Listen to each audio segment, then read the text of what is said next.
யோவான் எழுதிய நற்செய்தியிலிருந்து வாசகம்.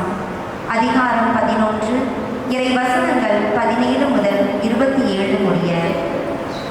இயேசு பெத்தானியாவுக்கு வந்தபோது லாசரை கல்லறையில் வைத்து ஏற்கனவே 4 நாள் ஆகியிருந்தது. பெத்தானியா எருசலேமுக்கு அருகில் ஏறக்குறைய 3 கிலோமீட்டர் தொலைவில் இருந்தது. சகோதரர் இறந்ததால் மார்த்தா, மரியா இவர்களுக்கு ஆறுதல் சொல்ல பலர் அங்கே வந்திருந்தனர்.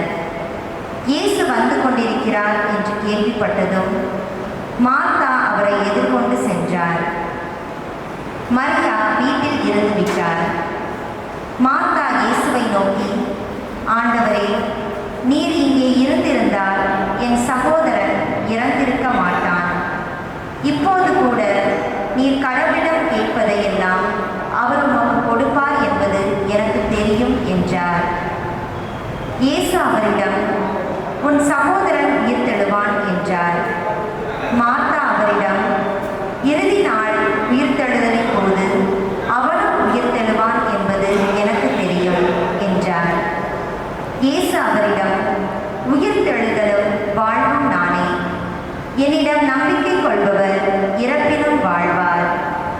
உயிரோடு இருக்கும்போது என்னிடம் நம்பிக்கை கொள்ளும் எவரும் என்றுமே சாக மாட்டார். இதை நீ நம்புகிறாயா என்று கேட்டார்.